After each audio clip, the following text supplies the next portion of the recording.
What's up, Cowboys Culture Podcast? We're back again with another video. This is Monday after the loss to the San Francisco 49ers.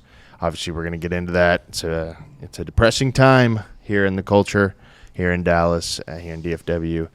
And, we'll hit you with some news and after our sponsor, and then we'll get right into it. Steve? Yeah, so our sponsor is still 360 Roofing and Restoration. If you are in the DFW Metroplex, get at 360 Roofing and Restoration for all your roofing needs, residential and commercial. Thanks, guys. There we go. Jacob? Yeah, so if the loss yesterday wasn't bad enough, we also have Pretty bad. unfortunate injury news. So obviously most of you guys who watched the game probably saw LVE looking like he had some kind of a neck problem, which is not good. He's had some problems with that in the past. I haven't heard anything official yet, but it didn't look great. Donovan Wilson looked like he was having some kind of looked like he had some kind of an injury. Looked like maybe an ankle or a calf. Nothing yet has really come out in the severity of that. Turpin as well, the one dude who actually got in the end zone yesterday from the Cowboys. They're saying he suffered looking like a high ankle sprain. So they're saying maybe 4 to 6 weeks there.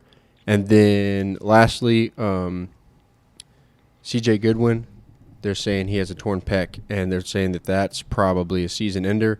It's unfortunate because how important he is on special teams. But yeah, so not only was it a bad loss, but we also have a couple injuries that could be pretty bad. So we'll just have to wait and see. Hopefully those are not, with Leighton Donovan and Turpin, are less severe than they could be. Yeah, I can't decide. I can't decide who upsets me more.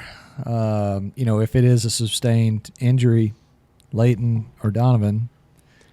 And, it's just kind of both of them are bad. So I think I'd rather, because we're so weak at linebacker, I think I'd rather have Leighton out there if I had to choose. But who played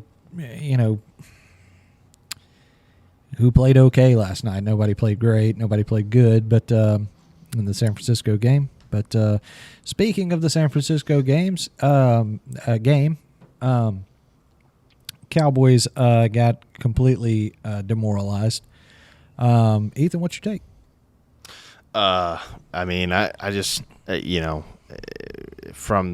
I would say maybe after the first two drives that the Cowboys, maybe 3 drives that the Cowboys had, I was just like, your defense, in all reality, after that first touchdown for the next 3 to 4 hours, sure, but drives from the 49ers, we our defense held their own for a little bit, for about a quarter.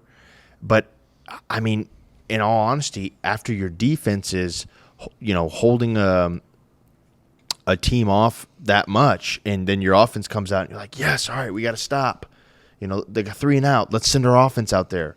And your offense gets out there and they're like 1 yard, 3 and out. -4 yards, I think one of them was 3 and out. 1 yard, 3 and out. 7 yards, 3 and out. We were past 18 minutes of clock play before we got our first down. Right. Yeah. And I feel like that, obviously it was a blowout and they destroyed us, but I don't think that happens if our offense steps up a little bit in that first quarter. If our offense steps up in the first quarter, our defense wouldn't be demoralized to be like, oh, yeah, okay, let's quit pretty much, because that's what it looked like. It looked like after that first, maybe I'll say after the first half.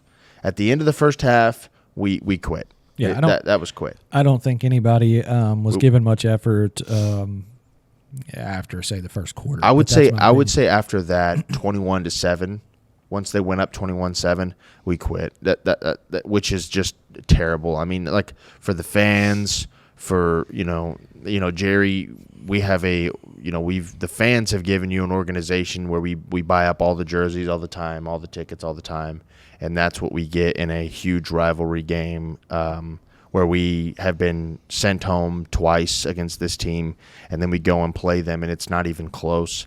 It's just trash. And, now I'll say this. I'm not the kind of person who's like, a Super Bowl, chances are gone. We're not the team we thought we were. Now, I know who we are as a team. I feel like for some reason, and to me it feels like coaching, we came out in that game without a plan. It seemed like. So, since we're going to blame that on coaching, or you are. I'm saying no. You heard it here first, folks. I'm saying Ethan Moya says that McCarthy's no good. He's trash. So no, I don't say that. I'm saying it seemed like you could point the finger at every single coach on the sideline and every single player because it's just like you want to say it's coaching and say, oh, Mike McCarthy sucks, but look at J-Ron Curse. The dude made a bunch of mistakes. Look at DeMarcus Lawrence. Look at Zach Martin. Look at Dak Prescott. Look at all these guys. Look at Brandon Cook, Stephon Gilmore. These guys are supposed to be leaders and veterans in the team. And before this game, you guys don't say, hey, this is the one. We got to come out here. You can say it, but actually do it. Yeah, that's the part. That's annoying. Yeah, because they said it all week long. Real quick, what's your take on – all right, coaching was bad, play calling was bad. We feel like they showed up in Santa Clara and said, what should we do tonight? What do you feel about Dak and his performance? Just knee-jerk. It just reminds, because I've seen Dak just destroy teams. I've seen Dak piece up the Eagles. I know he can do it against good defenses. Because to me, that's not it. To me, it's not a matter of, Dak when Dak shows up at big games, he can't do it. I don't think any quarterback would be able to do that. Like it just seemed like their defense just had our number. CD was just, unable to get open. Cooks was unable to get open. Again, I'll say it again. I said it to Jacob last night. It seemed like the only things that we could get was an insane route from CD, an insane route from Ferg, but it was the only catches that we get were Gallup has to make a circus catch for us to get a first down. And there's just no way. And then Pollard, look at Pollard. Dude, Pollard just didn't even show up to the game. It's just like the dude stayed back in Memphis for the weekend or something. I don't think that it was necessarily, like I just said, Pollard was terrible. But it's not like the receivers were awful. They didn't play, not really any drops. Like when the ball was targeted to them, they caught the ball and everything. And Dak pretty much put, except for the one that he, kind of threw straight over Cooks into the safety or whatever. But then again, you look at that play and you say, that safety, it was almost like the safety was like, yeah, this one's going deep, and I'm going to be there right to catch it. Right when it's there, right? Yeah. So they say. Yeah. So my point is he overthrew the crap out of that. Dak was terrible last night. Pollard was terrible last night. Dak was terrible, but you can't. Yeah. You wouldn't say that Dak is the reason why we lost that game. No, he was. Everybody was a contributor to that. Like we started your segment, we showed up without a plan, and Dak's a product of that. Yeah. Now, where you say that no quarterback could do well against this team and that defense last night, I think there are a few of them. I just don't. I don't think that. I don't think in that scheme. Not in that scheme, but I'm saying in that specific game with that play calling, against that play calling, there's just nothing anybody could do. I feel like there's a guy that is known for creating in situations like that in our league.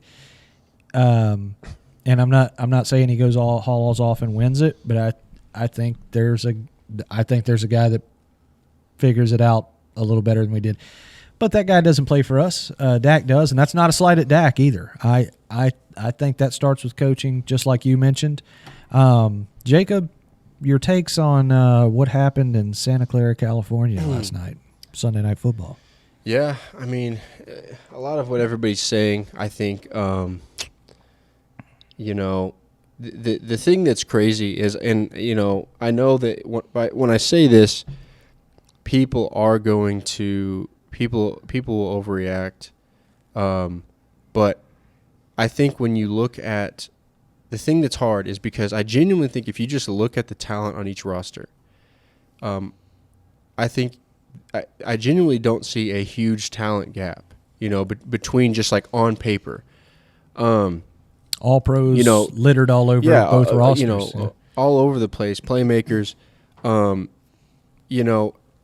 then it's just, yeah. So I mean, like I'm saying, it's confusing because when you look at the rosters, it's pretty straightforward, pretty even in my opinion. People are going to talk about Brock Purdy being the best quarterback or one of the best quarterbacks in the league, and Dak sucking and all that kind of stuff. I think if we're really honest and we actually evaluate the players and what they did, there's nothing. And I was talking to Steven about this earlier. There's nothing that you're seeing Brock do out there that you can't, that I don't think that Dak would be able to do in that situation personally. As opposed to you're saying if we put Dak Prescott in Purdy's shoes and put him on the San Francisco 49ers and put him in under Kyle Shanahan, you're saying that probably replica performance? I would say so. I mean, I don't see any, like, for example, like I was talking to you about earlier today, I don't think, there's things that I'll see a Josh Allen do or, a Mahomes do, and I'm like, yeah, that's just something that our guy could not do. It's just a throw or like a movement in the pocket that just Dak does not do. I see that all the time. But when I see Brock Purdy, I see him playing really well, really efficiently, making the right call, like we've seen Dak do the past, 3 out of the 5 games this year that we've absolutely blown people out. And even in the Cardinals game, Dak was still moving the ball really well, despite all of our injuries and everything. He was not, when the guys were open and the scheme was working, Dak was making the right read and he was doing really well. And so my takeaway, though, for this game is it just seems like, when you compare rosters that are fairly close in talent, in my opinion, but you see that result, there has to be game. A big part of the blame has to go to game plan and management and play calling. I mean, Mike McCarthy himself even admitted that he had to do better on the game play calling. The play calling was terrible. Understatement of the year. I don't, again, like we did in the Cardinals game, like I said when we were breaking down the Cardinals loss, I don't know how much worse. It is impossible to manage that game and call a game play calling wise, in my opinion, worse than that. From the individual plays that we called, the situational, like third and 3, or 3rd and 4 in crucial moments of the game when we run the ball and get stopped. Whenever, at the end of the half, when you're down by 2 touchdowns and you just let the clock run down instead of trying to get a field goal or something, the first drive of the half of the second half, and you you're down by 2 touchdowns and you aren't aggressive and just take a field goal. Like, I think what we learned here is that at least what I learned is that I don't know if Mike, I don't know if it's that he's having to handle the head coaching responsibilities and the play calling at the same time. Didn't he make a career of that? I guess so, but I mean, it doesn't seem like he's able to do it at this point. It's putting the offense in a really bad spot when you go up against the 49ers specifically. And against everybody else, we've been able to move the ball. So overall, we're doing okay, but when you play those top-tier talents like the San Francisco 49ers, we look like we are confused, we didn't show up ready, as opposed to you see a guy like Shanahan. That offense was, it was like a masterclass on play calling and scheming. You got to see, I think yesterday we got to see the Cowboys' problem so clear-cut. It's just that our offensive scheme and play calling combination with Dak is just nowhere near what a Kyle Shanahan and a Brock Purdy combination looks like. That's the gap. Now, I don't know really. We'll have to really watch the film and break it down. I don't know fully if it's Dak or if it's Mike McCarthy's play calling. Is the sole problem, or if it's a mixture of both. We know obviously that Dak played horrible last night. Can I raise a theory Yeah. in that area? This sounds simple to say, right? But it's both. It's a mixture of both, and that's a theory, right? I'm not some film guru that can break down situation after situation, but I'll tell you this. I've watched enough football, I've watched enough Dak Prescott, and I've watched enough Mike McCarthy as a play caller to know that McCarthy has one postcard in his hand. He didn't show up with a Kyle Shanahan thick book turning page after page in situations.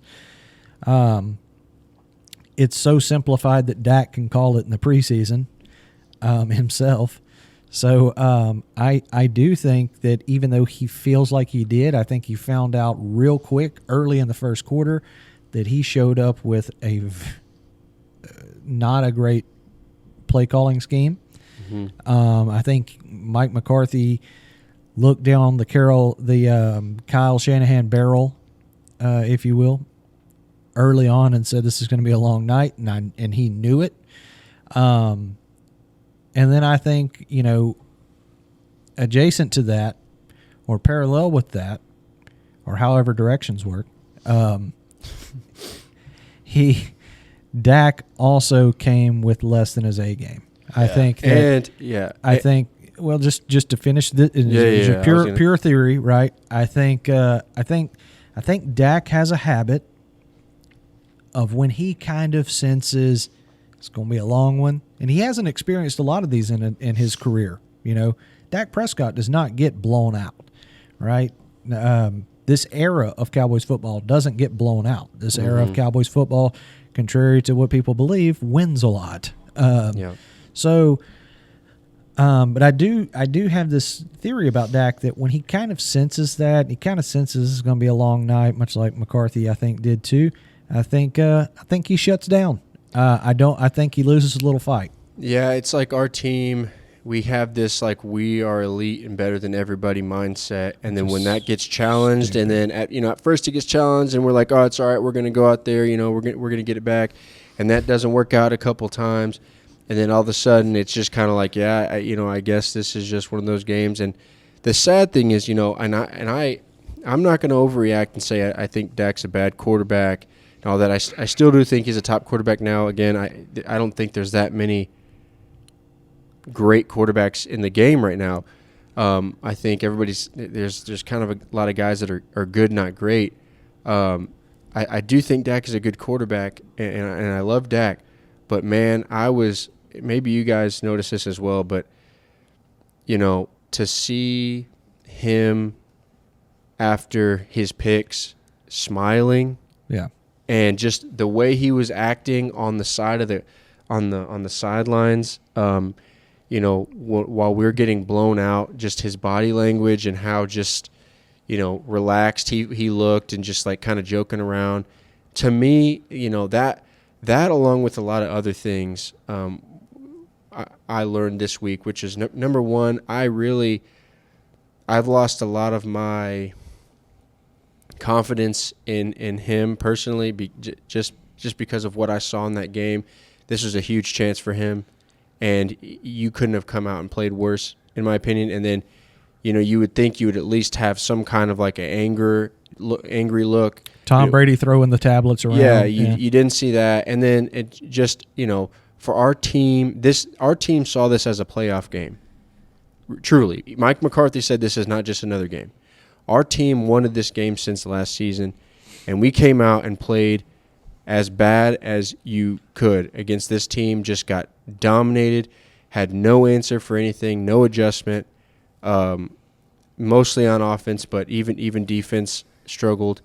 And so, I think, I'm not going to overreact and say, oh, our team's trash. Like, I fully expect, my takeaway is I still know we are one of the best teams in the league, one of the best rosters in the league. We will beat I still believe we're going to beat the majority of the people we're going to go up against, even in the playoffs. I think we'll beat the Eagles. I think we'll beat, teams like the Lions and teams like the Seahawks and other good teams. But when you play a team like the 49ers that have that just like that next level coach with the innovative schemes and they can just a coach that's just really smart and knows how to shut down what you're trying to do. It just seems like we just don't have what it takes to overcome a team like that. I don't know that we could beat the 49ers in the playoffs personally. So yeah, I learned I still think we're great. We can't because we don't. So yeah, I still think we're a great team. I just think the 49ers show that they're in a different league right now. And my last takeaway before I stop is, I've been telling the guys, I think to win a Super Bowl, you have to have either just a killer coach, a killer quarterback, or both.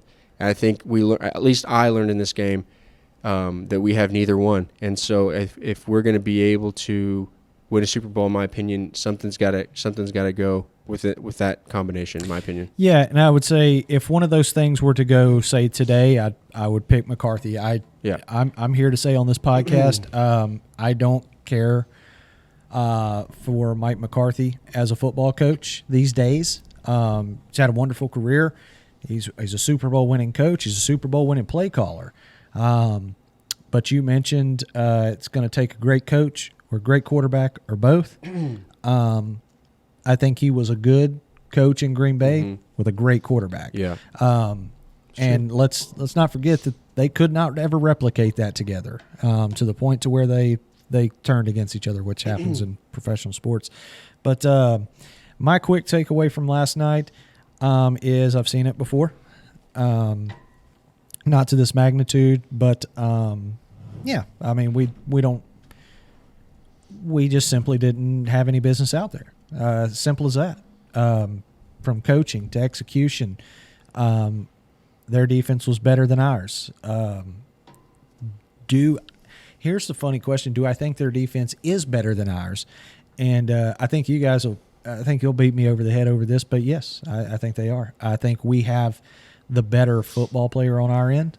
Our best defensive player is better than their best defensive player. But I think as a whole, they can shut down the run a lot better than we can. I think the run's still a slight problem. We didn't get in the red zone, so we don't have to talk about that for once. I guess that's good. Finish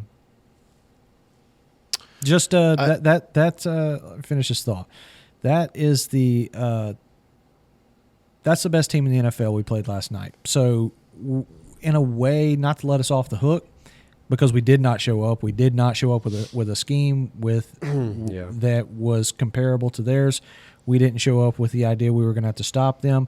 We showed up with we've all high-fived and hyped each other up in practice all week, so why wouldn't we win? And it turns out you just played a better team. But I think this is the case. I am excited to see beyond the Mike McCarthy era in Dallas as soon as possible.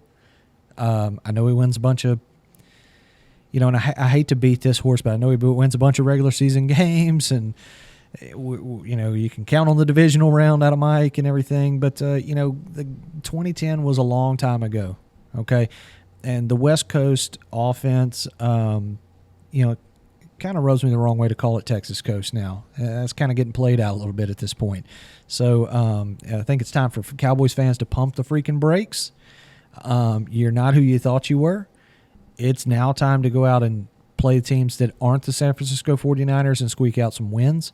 I do think that as I look down our roster, I do think there's a few more of those big wins in our future, right? Like we've been doing. Yeah. This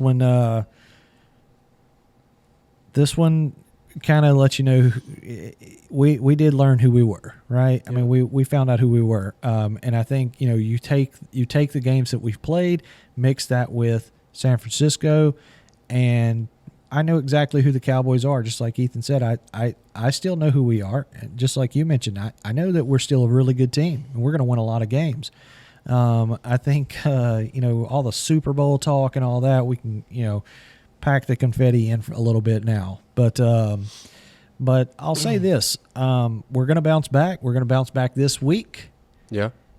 And I'd like to talk more about that. Yeah.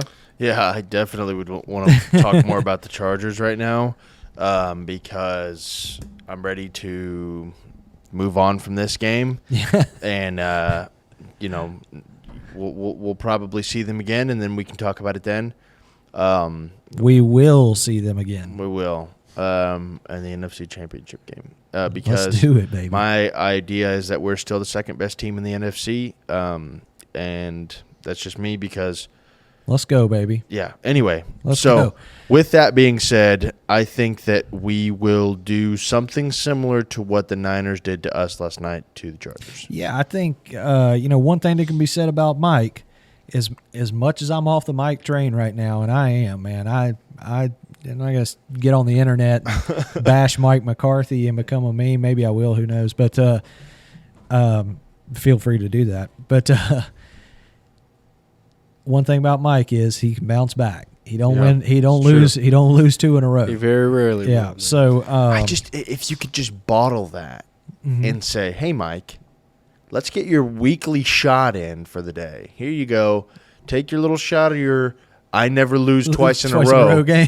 and let's take that fire and apply it every single day, especially on the day when you go and play. Because if we had that fight last night that, we're not losing 2 in a row, why can't you just not lose it at all? Use that same, because let me tell you something. That's what, and we'll move on, but that's what the Niners did. That's what the Niners have been doing for the last 5 weeks.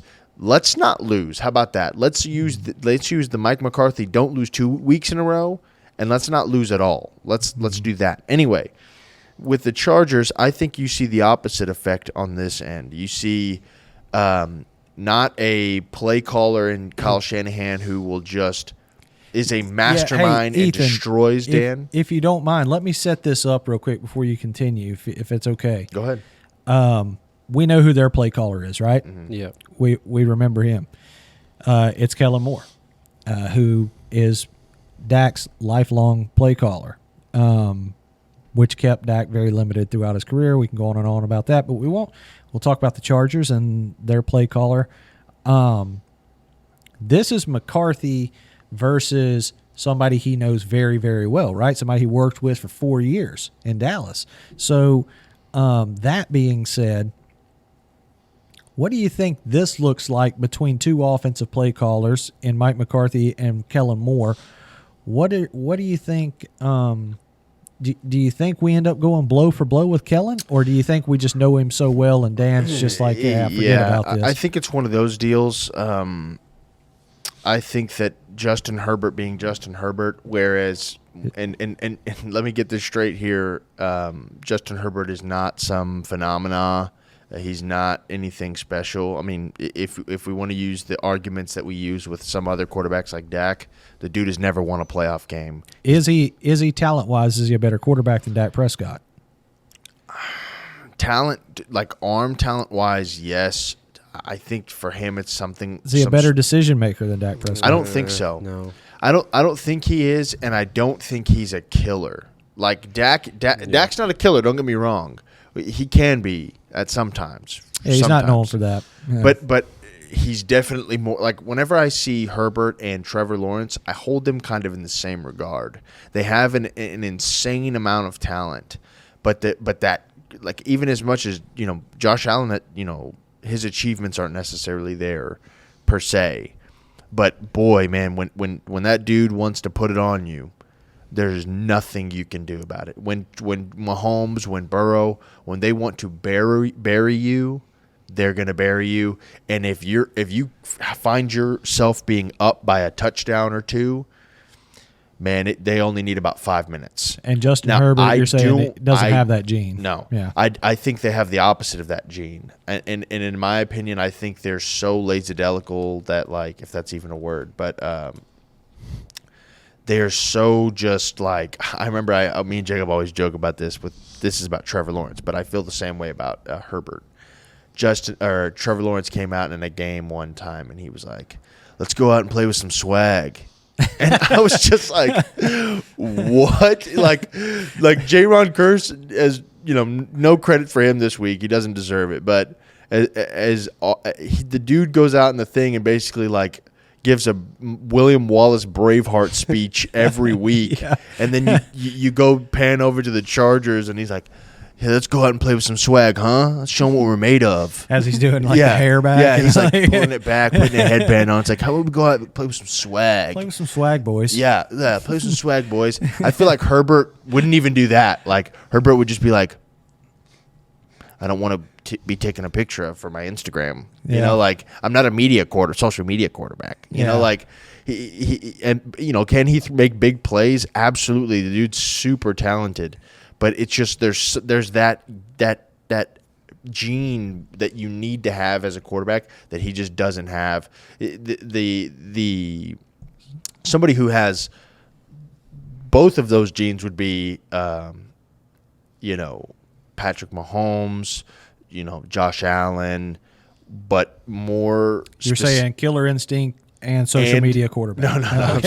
I'm saying killer instinct and insane arm talent would be them two. For sure. But Aaron Rodgers. Now the problem with Aaron Rodgers is if the dude will just show up and be like, "I don't care today, so we're not playing." Yeah, he would shut down on you. But you're right. Yeah, as far as just like my brain's going to beat you today. I think what the Chargers and a lot of people did when Herbert was coming into the league was like, I mean, look at how awesome of a ball that was that he just threw. Yeah, because he does. Unbelievable. You know, it's funny because like he throws an incredible ball, especially downfield. Can you imagine what this guy could do with Brandon Cooks? Yeah. I can't imagine what Dak Prescott would do with it because I've never seen it. But but I have seen them get dressed together. But which is weird. But here's this is my thing. And I get off on these little tangents. He's electrifying downfield. Yeah. But that's kind of it, right? Yeah, he's not going to piece you up by any means. Yeah, right. And which is why people were saying that Kellen Moore in this system, or with him and Kellen Moore's system, was going to be so great because they play along with each other. Like one quarterback, the quarterback can throw a beautiful deep ball, and Kellen loves to just throw the ball all over the place, no matter what the score is, no matter if the game's even on, or no matter if like anybody's even watching. He'll just be, they call him the joystick, or I forget who it was that calls him a joystick. I think it was Vach or whatever. But he said, you know, I imagine him just sitting in his mom's basement just playing video games, and just he's got the joystick, you know, whatever, and he just want like Kellen, the game's over, you know, why are we throwing a deep ball right now with Herbert? You know, it's just like because he can and I can, you know. Yeah. Well, you know, you're getting beat, you know, 50-0, Kellen. Why are you still trying to throw a deep ball? Looks so good. Yeah. I'm a genius. Whatever the case may be. You know, playoff dreams are on the line. It's 2nd and 2, and you throw a deep ball. Yeah. That kind of deal. Yeah. I don't know if that rings any bells with any Cowboys fans, but it should. Boy, we have one of the best short yardage backs, and you throw a deep ball on 2nd and 2. Yeah. Anyways, now I will say I'll say this about Dak. Made a hell of a center too. Dak's pass selection is terrible. Receiver selection is terrible. Now, I don't know if that is like a scheme thing that we do where we're scheming Gallup open on third down or play. Can I just say I haven't seen Gallup open all year. He hasn't been open. The dude's jumping up in the air doing crazy stuff. And in reality, I don't understand why Dak picked that because throw. somebody's in his head, i.e. Gallup. Yeah, Gallup's open. Exactly. It's Somebody says 13, and he's going to look over there and do what he tells him to. But anyway, let's get back on track. It's a beating. We're gonna beat them. Now it may be a closer game. However, their defensive coordinator, I've talked to one of my buddies who's a big Ryan. I've mentioned Ryan on the pod before. My buddy Ryan is a devout Chargers fan, and he hates their defensive scheme with how now, you know, you saw Khalil Mack, get like 6 sacks the other day Awesome. Great. They're not confident in their defensive play calling. I don't like if we've talked about how we're unsure why Mike is, people have said why Mike is still around. They don't even know. Like, I'm surprised that dude it's not Gannon. That's something Daily, right? Their coach? Yeah. Their head coach. Oh, I don't know. They shuffle through them pretty well. Yeah. Apparently that dude, I know. I'm like, I don't know how this dude still has a job. Like, he's just terrible. He's bad. They have all the and then they just traded away J.C. Jackson to the Patriots. It's just he kind of reminds me of like the dude in Minnesota. Yeah. It's like after you're like you get like halfway through the season and you're like, what is he doing? Like, why are you still here? employed there? Like, what is going on? And then like it comes to this year and you're like, he's back? Yeah. It's just like, what? There was nobody else or something? You couldn't have gotten the rat in the wall to call plays? No one knew who he was before he got this job. Yeah. And you couldn't have called on that rat in the wall that could probably call better plays on defense than him. But anyways, I think that this isn't a matchup between Mike McCarthy and this has nothing to do with Mike McCarthy and Dak. I think this has everything to do with Dan just I will say it's probably it probably is a revenge game for all of us. Well, Kellen, but what do we need revenge on Kellen for? Bad play calling for because we're just mad at him still. Mad at him, no, I mean because Kellen, mutual agreement, step away or whatever, but you have extremely lateral. Yeah, this is a game where you go out there and say, "Hey, you made a bad decision, you idiot," and you smack him in the teeth. Well, he was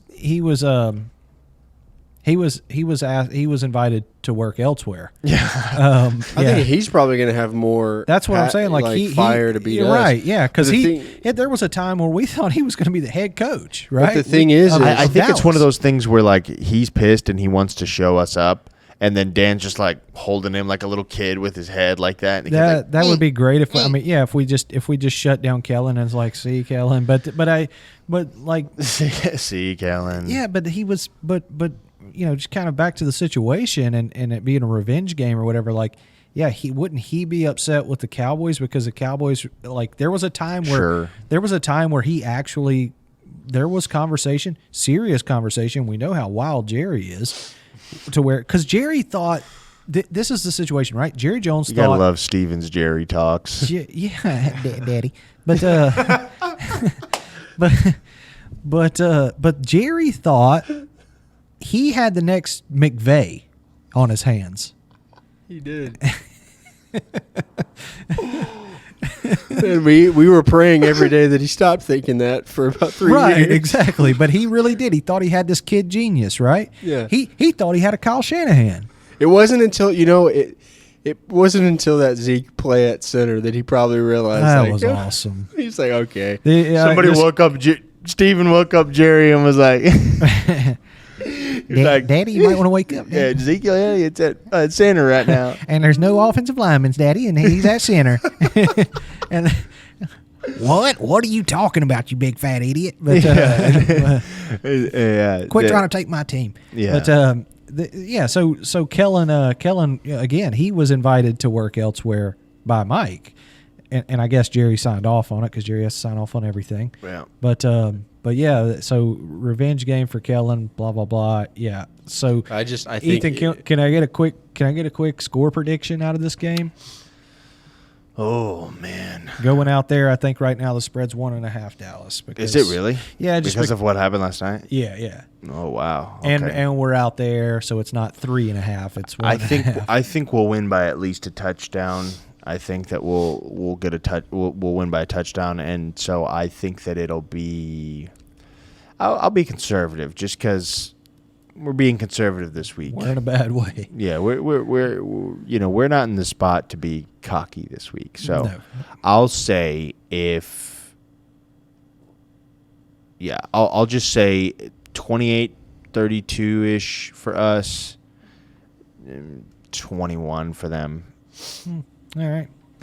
So Jake, Dak going into this game, I mean, is this a Dak revenge game from last week? Do you think regardless of the play calling this week, do you think this is a Dak lighting with his hair on fire? What little hair he has? Well, it's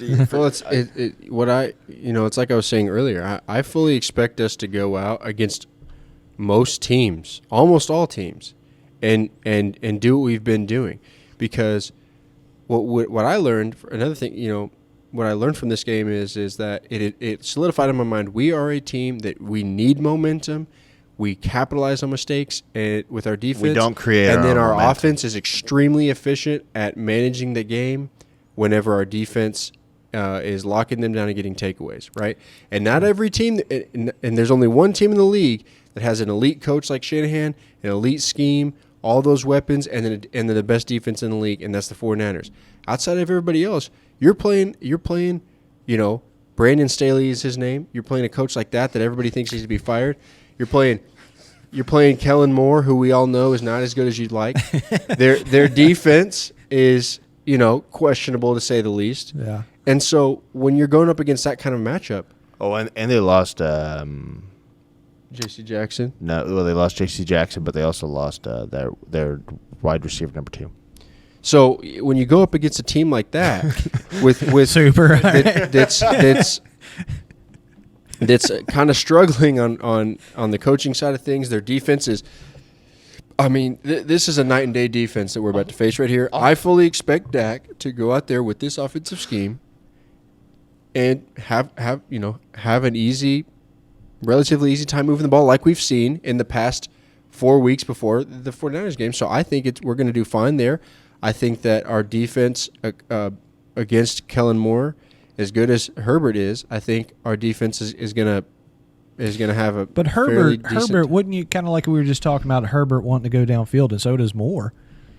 Don't you? I mean, he doesn't have time for that against the likes of Micah Parsons, right? Well, that's what I'm saying. I mean, so. They don't have, number one, they don't have a insane O-line. I mean, it's decent, but it's not insane. And if you're going to try to go downfield, it's just not going to work. The Shanahan thing, moving the ball around, getting the ball out quick, that's how you play against the Cowboys offense or the Cowboys defense, and it works. And they have the personnel to do it. Can I ask you a Cowboys defense question then? Okay. Why isn't the game plan against the Cowboys just line up and run the ball? Well, because if you just try to run, we'll stop the run. Yeah, we'll shut it down. The reason why Shanahan won that game and the reason why they beat us so easily, the confusion, is because the confusion, and every single person on that offense can play like 3 positions. I mean, I'm pretty sure Purdy could probably go out there and run routes. I mean, like you got a tight end that could play running back, or they could basically be an O-lineman the way he blocks. Well, the running back, and be a receiver. the running back played receiver all night. When do you see wide receivers actually run? Like how often do you see wide receivers line up as a running back? That's the thing. It's like whenever you. It seemed like we were going to use Turpin like that.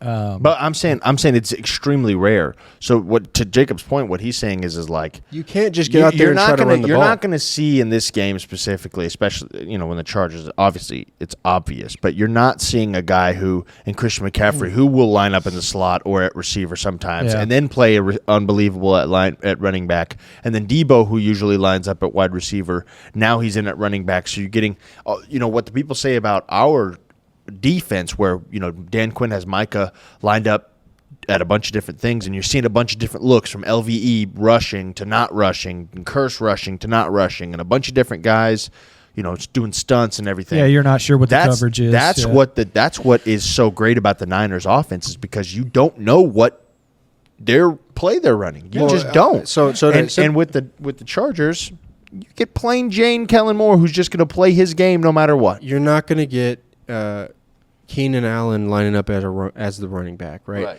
It's a straightforward scheme, and it's a straightforward offense. He loves Keenan Allen. With what's his name, Shanahan. He's a mastermind. If he sees you in your light package, he's lining this dude up as he's lining McCaffrey as a running back. If he sees you in your heavy package, he's got him out there in the slot. It's a matchup nightmare.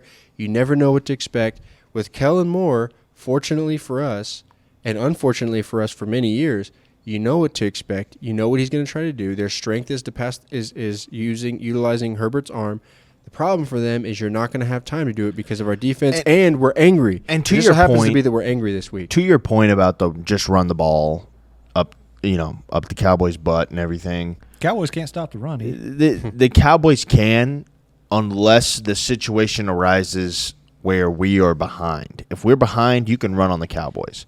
Whereas in a game like this where it's either going to be a tight game or we're going to be a little bit dominating, in my opinion, the scenario turns out to be where, well, first of all, Austin Eckler's been kind of hurt lately, and he's not really that great of a runner to begin with. But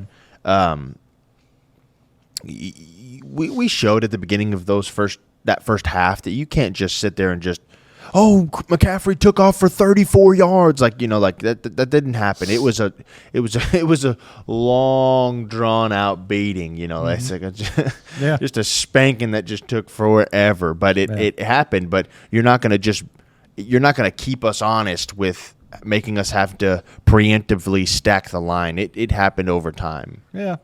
So fair enough. I mean, So let's get some predictions. Well, I think one last little thought is the Cowboys. I mean, last night wasn't the. I didn't become all knowing after that. But the Cowboys are not built to come back. So the whole momentum thing, the whole, the defense, so on and so forth, it's all built to ensure that we get the lead, keep momentum, keep the lead, let Tony Pollard do his thing. Capitalize on mistakes. LVE's on IR. Yeah, so it's when it comes to breaking news, but apparently Cavante Turpin can play this definitely practice this week, according to Mike McCarthy. The guy's leg went. It bent in half. I mean, I thought he was out for the year, but just from the initial vision of it. Now he's practicing. He's out there running around, but probably fumbling as we speak. But LV hit his head on Micah and he's out. Yeah. So, but no, I was just going to say, and add insult to injury, I think Micah also stepped on his ankle when he hit him. If you look at the replay of that, but no, I just, we need to get ahead and we need to keep the lead, and that's how we're going to play, because the short yardage thing, the get the ball out fast, West Coast, Texas Coast, that's a beating to say these days, but it's not as fun as it was in training camp. But I think this is a team we can do that against. I think this is an offensive coordinator we really, really know really well. Yeah. And we win this game 31-24. I'll give mine. I'll say a big difference is our team needs the other team to turn the ball over and make mistakes. The 49ers are like a perfect matchup against us from in a negative way, because they do not do that. They do not make mistakes. They do not turn the ball over. But what do we know about Justin Herbert? He will throw the ball to the defense. Yeah. Clean cut to him too. And so we got a guy that ain't scared, but I believe that they'll give us opportunities. He'll do it. Yeah, and not only that, but Dan Quinn knows, like we talked about Kellen, so he's gonna have something dialed up for him. I think that it'll be, I'll go with maybe like 28 to 17, maybe something like that. All right, yeah. Yeah, I even think even in a 28-17 game, it's one of those games where like the score says it's close, but it never really feels close. Much like last night when it was whatever to 7-0, or when it got to 21-10, it was like, yeah, but it's really 112 to 10. Yeah. Well, I was just gonna say something if we were wrapping up with the whole Chargers thing. You can just say something. Can I just say something? Yeah. Bobby Lee. I just like what is the neck? What is the neck issue? What is it? Like, is it just like, because a neck injury, that's serious. But how does it always happen with this guy? Just to one person, yeah. He's got a substantial it's freaky, neck. man. Yeah, and it's so bad too, because like homeboy had found his way back. Man. Yeah, this was an all-pro level linebacker, all right, and it's really unfortunate for us and obviously him. But I was so sad for him when he got his first injury. 'Cause, man, he was playing so good. Oh, the Wolf Hunter days, the real Wolf Hunter days. It took him a while to get back, but he finally, he was whenever he wasn't on the field last year, you knew he wasn't on the field. For and sure. He's just been so key. I think we're going to miss him. That, honestly, we've got to do something then. That might cause some problems in this game, not having him, because he is we genuinely need to go. We need to make a trade for somebody, because with him on IR and just the abs. I mean, we got rid of Jabril Cox. I mean, we had pretty much only 2 linebackers. Overshown would be really nice to have. Yeah, so we have to make a trade. But anyway, I didn't really have anything else, guys. Well, I want to end this with I just want to put this on record. I want to see Mike McCarthy fired after this year. Week 5, I know, but I mean, how many reruns do you need to see before you're tired of the same old movie? I don't think the scheme that he brings to the table and his specialty is going to take us much further than it's going to take.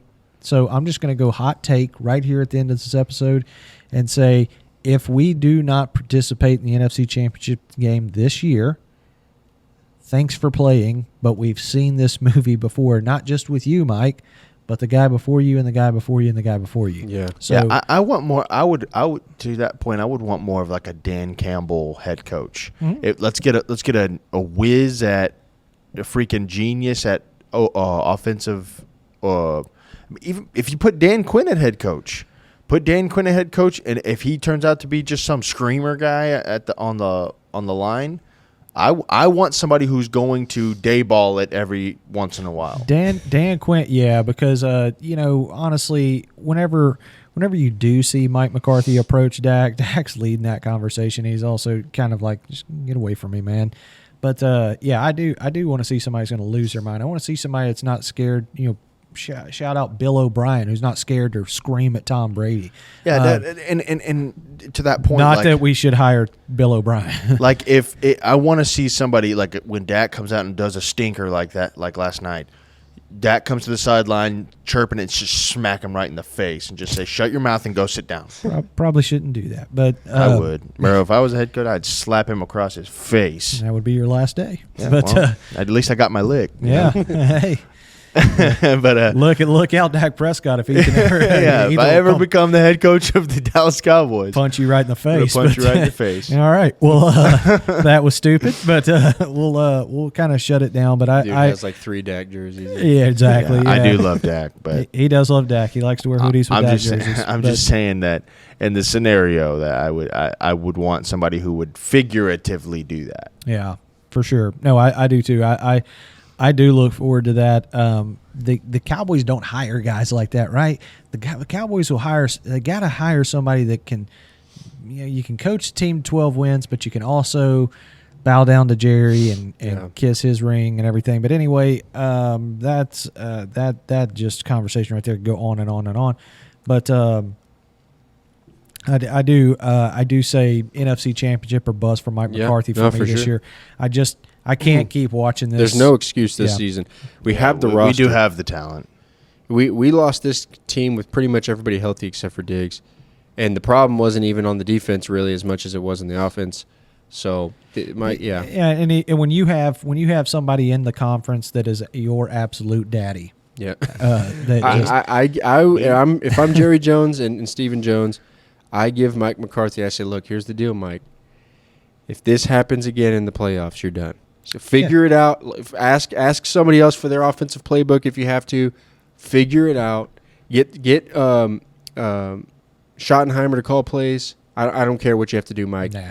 But Brian Schottenheimer, shout out, but you ain't calling plays. But whatever you have to do, this has to be changed or you're done. That's where I'm at with this. Yeah, you're done. Or if you believe Dak, and they're going to know more than we do because they are going to watch all the film and they know what Dak was supposed to be doing and how he's supposed to be reading it. If they feel like Dak is the problem and Mike McCarthy's calling good plays, if that's what they feel like, one of those 2 guys has to go at the end of this year. So, that's my hot take. I want to say this about Dak, okay? I am kind of, I'll open the curtains for internet world. I am over Dak. Wow. No, listen. I respect Dak. I love Dak. Me and Dak are from the same part of the world. So he holds a special place in my heart. And I've supported him all 8 years. And I'm going to support him for 9 and 10 because those are coming. And the reason is because the same old argument as always. Who else would you get? Who you gonna get? Is there somebody outside of those big 3 quarterbacks everyone always points to that you would take outside of Dak Prescott? And the answer is no. So I'm going to continue to support the starting quarterback of the Dallas Cowboys. Yeah.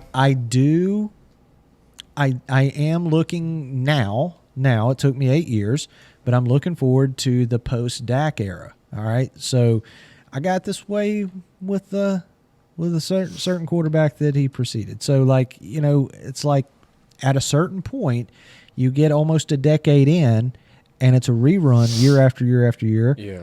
What do you expect it not to be?